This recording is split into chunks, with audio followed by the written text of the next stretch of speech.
There is a specific number, currently racing upward on a digital display in Midtown Manhattan, that the human brain is not evolved to comprehend. 35 trillion. 40 trillion. To the average observer, these are just abstractions, digits on a screen that seem to have no bearing on the price of milk or the cost of rent. We have lived with these numbers for so long that they have become background noise, a permanent fixture of the modern political landscape. But in the quiet corridors of central banks and the boardrooms of sovereign wealth funds, the mood has shifted from complacency to quiet alarm. We have reached a mathematical singularity in the history of finance. For decades, the question asked by economists was, how will the United States pay back its debt? Today, the question has changed to something far more unsettling. What happens when the world realizes it never will? This is not a story about politics or partisanship or the failure of one administration over another. It is a story about arithmetic. It is the story of the mathematics of collapse and why, under the current structure of the global financial system, the United States debt has crossed an event horizon from which there is no return. To understand the gravity of this moment, we must first strip away the emotional rhetoric and look at the cold mechanics of sovereign obligation. Throughout history, empires have generally died in one of two ways, by the sword or by the ledger.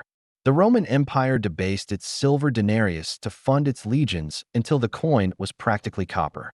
The French monarchy prior to 1789 crumbled because interest payments on its debt consumed the treasury, leaving no room for maneuvering when famine struck.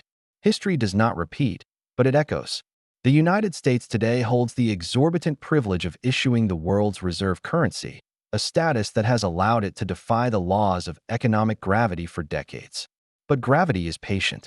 The core of the problem lies in the relationship between growth and obligation. For a debt to be sustainable, the economy supporting it, the gross domestic product, must grow faster than the debt pile itself. If you earn more every year, you can afford to borrow more. For the latter half of the 20th century, this was largely true for America. But in recent years, that dynamic has inverted. We are now in an era where the debt is compounding faster than the economy is expanding. This creates a phenomenon known as a debt spiral. It works like this. The government borrows money to fund its operations. It must pay interest on that money. As the debt grows, the interest payments grow. Eventually, the government must borrow new money just to pay the interest on the old money. This is the definition of a Ponzi scheme, with one crucial difference. The operator of this scheme owns a printing press. Let's look at the budget. The United States government collects roughly $4 to $5 trillion in tax revenue annually. Against this, it has mandatory spending obligations, Social Security, Medicare, Medicaid, that are demographically destined to explode as the baby boomer generation retires. Then there is defense spending. And then there is the interest on the debt. In 2024, for the first time in history, the United States spent more on interest payments than it did on its entire defense budget. This is the tipping point. When interest becomes a dominant line item, it crowds out everything else. It forces the government to issue more debt to keep the lights on, which raises interest rates, which increases the cost of the debt, which requires more borrowing. It is a feedback loop that feeds on itself. Now, a rational observer might ask, why not just pay it off? This is where the mathematics become unforgiving. There are only three theoretical ways to reduce a sovereign debt burden of this magnitude: taxation, austerity, or growth. Let's simulate each one. First, taxation. Even if the government were to confiscate 100% of the wealth of every billionaire in America, liquidating their stocks, their real estate, their companies, it would fund the federal government for only a few months. The deficit is structural, not superficial. Raising tax rates beyond a certain point often stifles economic activity, leading to lower total revenue, a concept known as the Laffer curve. While tax policy is a tool, the math suggests we cannot tax our way out of a $40 trillion hole. Second, austerity. This means cutting spending drastically. To balance the budget, the government would need to slash entitlement programs or the military by percentages that are politically impossible. No democracy has ever voluntarily voted to reduce its standard of living by the magnitude required to balance such a ledger. Furthermore, aggressive austerity often triggers a recession, which lowers tax revenue, thereby increasing the deficit, the exact opposite of the intended effect. This is the austerity trap. Third, growth. This is the preferred solution of every politician. We will grow our way out of debt. It sounds wonderful. But to outpace the current rate of debt accumulation, the U.S. economy would need to grow at rates not seen since the industrial boom of the 1950s, continuously, for decades, without a single recession. In a mature, service-based economy facing demographic decline, expecting 5 or 6% real GDP growth every year is not a strategy, it is a fantasy. If we cannot tax, cut, or grow our way out, what is left? This brings us to the most controversial and widely debated mechanism in modern economics: monetization, or, in plain English, printing money. This is the fourth option, and historically, it is the one almost every empire chooses. It is the path of least resistance. The Federal Reserve, the central bank, creates new dollars to buy the government's debt. This keeps interest rates artificially low and ensures the government's checks don't bounce. There are prominent economists, particularly proponents of modern monetary theory, MMT, who argue that this is not a catastrophe. They posit that because the U.S. borrows in its own currency, it can never involuntarily default. It can always print the money to pay the bill. In this view, the national debt is not a credit card bill that must be paid off by our grandchildren, but rather a record of all the dollars the government has spent into the economy and not taxed back. They argue that as long as there is spare capacity in the economy, unemployed workers, idle factories, the government can create money without causing hyperinflation. They view the debt as a private sector asset, a safe haven for global savings. However, critics, from the Austrian school to traditional fiscal conservatives, argue that this view ignores the psychological component of money. Money is confidence. If the world perceives that the only way the U.S. government can function is by printing trillions of dollars every year, the demand for those dollars will eventually collapse. This is not a hard default, where the government simply stops paying. It is a soft default, a default by inflation. Imagine you lend someone money, and they promise to pay you back in 10 years. 10 years later, they pay you back exactly the number of dollars they owe you.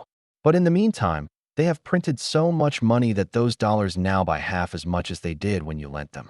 Technically, they paid you back. In reality, they robbed you of 50% of your purchasing power. This is financial repression. It is the silent mechanism by which the debt will be liquidated. It won't be paid by the taxpayer. It will be paid by the currency holder. It will be paid by the saver.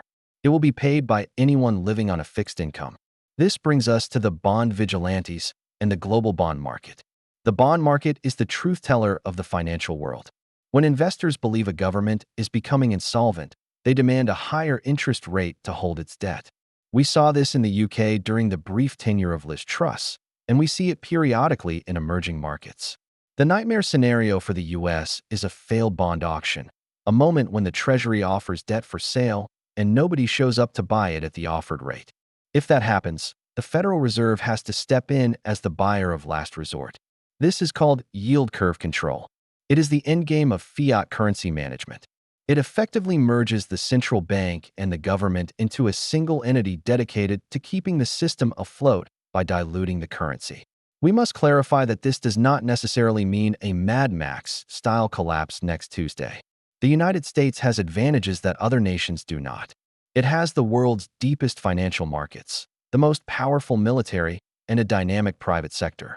The collapse, described by the mathematics, is often a slow, grinding decline rather than an overnight explosion. It looks like the 1970s, but longer. It looks like sticky inflation that never quite goes back to 2%. It looks like asset bubbles in housing and stocks, fueled by liquidity, pushing the middle class further out of reach of ownership. There is a fierce debate today regarding the neutral rate of interest, the rate at which the economy is neither stimulated nor restricted. For decades, this rate was falling, allowing the debt to grow without pain. Now, with deglobalization, labor shortages, and the green energy transition, the structural costs of the economy are rising.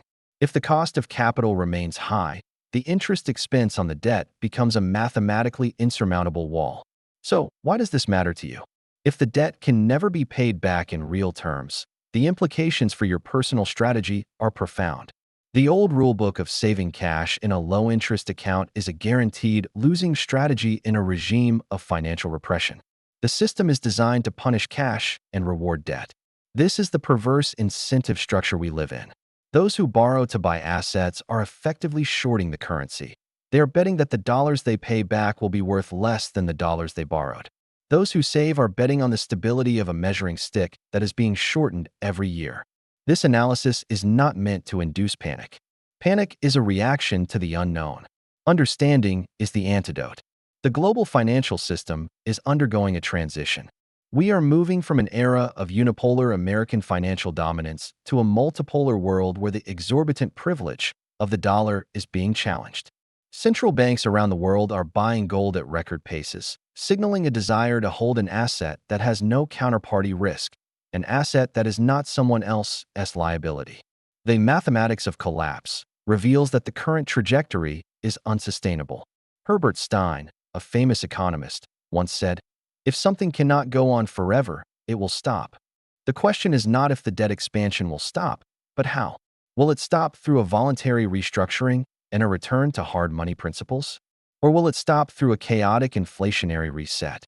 The evidence points toward the latter. The political will to endure the pain of austerity does not exist. The only politically viable path is to inflate the debt away. As we conclude, it is important to remember that economies are resilient. They are made of people, innovation, and labor, not just ledger entries. The failure of a debt model is not the end of the world. It is the end of a specific financial arrangement. The currency may lose value, but the land, the factories, the skills, and the human capital remain. The debt can never be paid back. Once you accept this premise, the noise of the daily news cycle quiets down. You stop waiting for a politician to fix the budget. You realize that the deficit is not a bug in the system, but a feature of the current monetary design. It is the engine that drives the liquidity the system craves.